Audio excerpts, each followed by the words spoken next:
Movie का concept बहुत interesting है।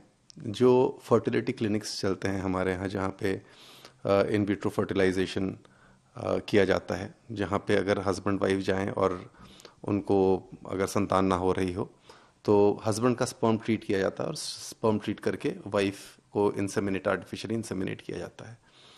बट कई ऐसे फर्टिलिटी क्लिनिक्स हैं जहाँ पर हस्बैंड का स्पर्म ना ट्रीट करके वो एक रैंडम स्पर्म डाल देते हैं वाइफ के वूम में, और इन कपल से पैसे भी ले लेते हैं। और शायद वो जो वाइफ है वो किसी और का के बच्चे से, किसी किसी और के स्पर्म से इम्प्रेग्नेट हो जाती है और किसी और के बच्चे को जन्म देती है। तो इस तरीके के बहुत ढेर सारे जगहों पे ऐसे स्कैम्स चल रहे हैं। इन इसी इसी मुद्दे को हाईलाइट करेगी हमारी ये फिल्म। रिलीज कब होगी ये फिल्म, और इसी आपका खुद का किरदार कितना दमदार है इस फिल्म में? ये एक पुलिस ऑफिसर का किरदार है जो कि इस तरीके का जो स्कैम चल रहा है उसको अनर्थ करता है, उसको निकालता है बाहर, उसको उसकी कौन वो कर रहा है उसको खोजता है। और बहुत ही इंटरेस्टिंग कैरेक्टर है, एक पुलिस ऑफिसर का किरदार है। एक पुलिस ऑफिसर की ज़िंदगी में क्या क्या चैलेंजेस आते हैं, इस पूरे केस को करने में क्या चैलेंजेस वो फेस करता है। आर्टिफिशियली इंसेमिनेट किया जाता है। बट कई ऐसे फर्टिलिटी क्लिनिक्स हैं जहाँ पर हस्बैंड का स्पर्म ना ट्रीट करके वो एक रैंडम स्पर्म डाल देते हैं वाइफ के वूम में, और इन कपल से पैसे भी ले लेते हैं। और शायद वो जो वाइफ है वो किसी और का के बच्चे से, किसी किसी और के स्पर्म से इम्प्रेग्नेट हो जाती है और किसी और के बच्चे को जन्म देती है। तो इस तरीके के बहुत ढेर सारे जगहों पे ऐसे स्कैम्स चल रहे हैं। इन इसी इसी मुद्दे को हाईलाइट करेगी हमारी ये फिल्म। रिलीज कब होगी ये फिल्म, और इसी आपका खुद का किरदार कितना दमदार है इस फिल्म में? ये एक पुलिस ऑफिसर का किरदार है जो कि इस तरीके का जो स्कैम चल रहा है उसको अनर्थ करता है, उसको निकालता है बाहर, उसको उसकी कौन वो कर रहा है उसको खोजता है। और बहुत ही इंटरेस्टिंग कैरेक्टर है, एक पुलिस ऑफिसर का किरदार है। एक पुलिस ऑफिसर की ज़िंदगी में क्या क्या चैलेंजेस आते हैं, इस पूरे केस को करने में क्या चैलेंजेस वो फेस करता है, उसके बारे में ये फिल्म है। तो बहुत बहुत ही इंटरेस्टिंग है। जब एक बार रिलीज़ होगी तो आपको भी देखने में बहुत मज़ा आएगा।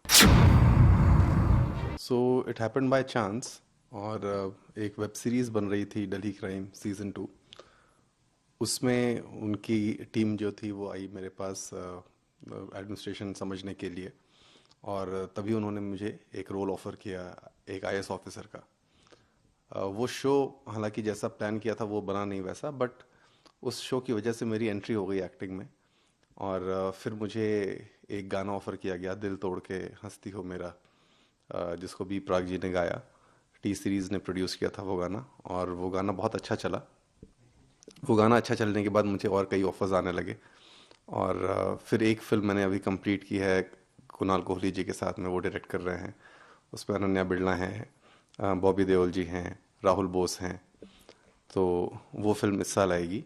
मुझे ऐसा लगता है कि ये जो सोच है ना कि सिर्फ आईएएस ऑफिसर्स या सिर्फ पॉलिटिशियंस या सिर्फ जो लोग एनजीओज और सिविल सोसाइटी ऑर्गेनाइजेशंस में काम करते हैं सिर्फ वही समाज के लिए काम करते हैं, आई थिंक ये सोच को हमें बदलना होगा। हर एक इंसान जो इस समाज में रह रहा है, जो इस समाज का पार्ट है, वो समाज के लिए काम कर रहा है। हर एक इंसान का कंट्रीब्यूशन अलग है। एक एंटरटेनर का कंट्रीब्यूशन बहुत अलग है एक आईएएस ऑफिसर के कंट्रीब्यूशन से। एक इंडस्ट्रियलिस्ट का कंट्रीब्यूशन बहुत अलग है एक डॉक्टर के कंट्रीब्यूशन से। बट हम किसी के भी कंट्रीब्यूशन को कम नहीं कह सकते कि एक इंजीनियर क्या समाज के डेवलपमेंट में कम काम कर रहा है, या एक पोएट समाज के डेवलपमेंट में कम काम कर रहा है, ऐसी बात नहीं है। सो जब मैं एक्टिंग में आया तो मुझे ये भी थोड़ा समझने का मौका मिला कि आप समाज को जिस आईने से देखते हैं, जिस नज़रिए से देखते हैं, जब आप एक एक्टर बनते हैं तो आपको अलग अलग पर्सपेक्टिव सीखने को मिलते हैं। अलग अलग लोगों के शूज़ में आप जा कर के देखते हैं कि वो कैसा सोचते हैं। सेम फिनोमेना जो होता है, सेम इवेंट होता है, उससे अलग अलग लोग अलग अलग तरीके से अफेक्ट होते हैं और उनके अलग अलग रिस्पॉन्सेज होते हैं।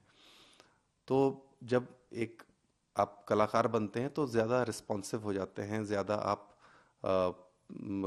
एक्सेप्टिंग हो जाते हैं बाकी लोगों के इमोशंस के प्रति, बाकी लोगों की भावनाओं के प्रति।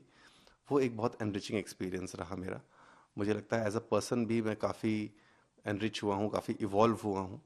और काफ़ी एक्सेप्टिंग हो गया हूँ, काफ़ी टॉलरेंट हो गया हूँ, लोगों के अलग अलग व्यू पॉइंट्स को एक्सेप्ट कर सकता हूँ।